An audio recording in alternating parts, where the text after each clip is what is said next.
You're watching a man record his own murder. He doesn't know it yet. Neither do the thousands of people watching his live stream in real time. He's venting. Something small. A parking spot at a Chicago club. His voice is loud, animated, alive. Then someone walks up to his window. His whole face changes. He says 4 words. "What's up, bro?" Then his hands go up. Then a single gunshot. Here's what you need to know before we go any further. Promise 1. The people who showed up right after the shooting weren't there to save him. Promise 2. His own family says this had nothing to do with what everyone thinks it was about. His name was Kevin Watson. Everyone in Chicago knew him as Tugg. He was 42. A father, a brother, a man who wore a diamond chain with his own nickname across his chest, because he'd earned every bit of it. Weeks before he died, 3 strangers surrounded him over that exact chain. He walked away that time. He kept wearing it anyway. This time, there was no walking away. While thousands of people watched frozen on their screens, someone approached his car with intent. Not curiosity, intent. If this story feels heavy already, hit subscribe now, because what happens in the next 60 seconds of that live stream is worse than the shooting itself. Because the moment the gun went off wasn't the worst part of this story. What happened right after, while he was still breathing, still fighting, that's the part his own family can't stop talking about. And it starts with a man who showed up way too fast. To understand why that moment happened the way it did, you need to go back to who Kevin Watson really was. Tugg wasn't hiding from anybody. That was never who he was. He grew up in Chicago. Tough city. No room for soft people. He carried himself like a king, and everyone around him said the same thing. His sister described him as her best friend. Outgoing, sharp dresser, a devoted father to a little boy who matched his style down to the sunglasses. He wasn't quiet about his success either. He posted about his own confidence often.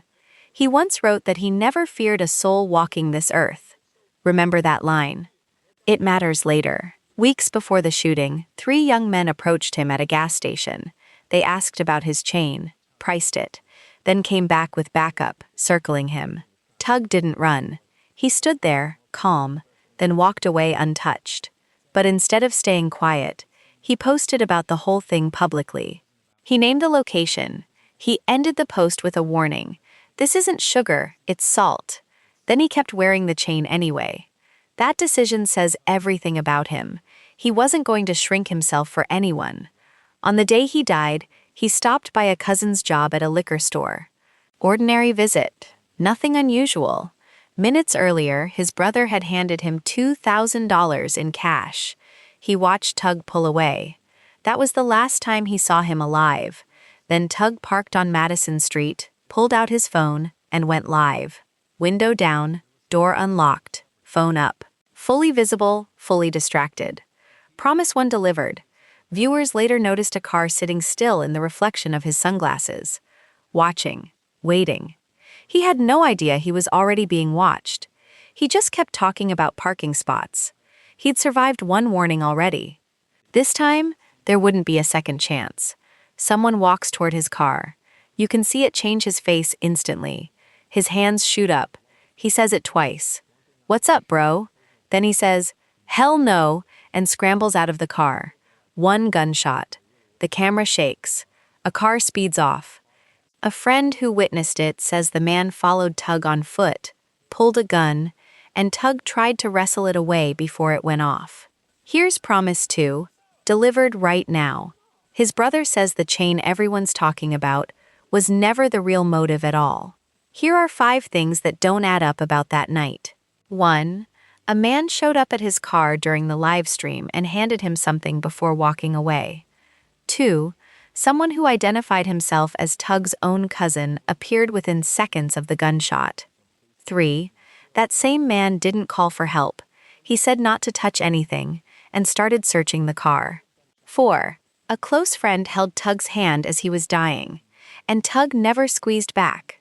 5. Tugg's brother says his lip was trembling right before the shot.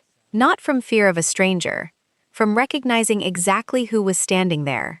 His brother said it directly. Tugg knew his killer.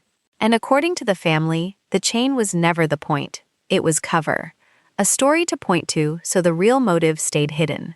The real motive, they say, was territory. Somebody wanted control of that block. Tugg was standing in the way. Do you think Tugg recognized his shooter in that final second? Tell us what you think happened. If the chain was never the reason, then somebody wanted that block badly enough to take a life for it. And that raises a darker question. Who else knew this was coming? The shooting raised one question. What happened next raised 100 more. Here's the part that still haunts Tugg's family more than the shooting itself.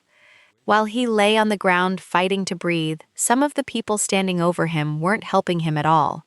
His brother says he watched the footage repeatedly. Every time, the same detail stood out. People who claimed they weren't even there that night were clearly visible in the video. He asked them directly why they lied. Nobody had an answer. Someone close to Tugg posted something after his death that stopped people cold. They wrote that people stood there and stole from him while he was dying, instead of helping him. If that detail bothers you as much as it bothers us, subscribe right now, because this family still hasn't gotten answers.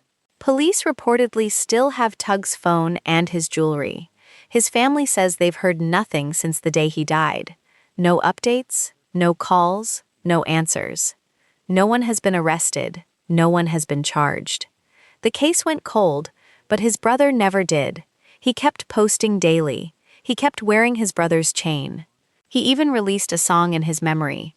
Whether that's tribute, message, or both, only he knows for certain. If you were on that scene, would you trust anyone standing around you? Say who you think already knew. The people responsible are still out here, walking the same streets Tugg once walked. And his family is done staying quiet about it. No arrests, no answers. Just a family left to carry what the case never solved. The same day Tugg died, his sister found out she was pregnant with twin boys. He'd given her $2 for a snowball that morning. Happy, excited. He had no idea it was goodbye. Those twins were born into a world where their uncle was already a memory.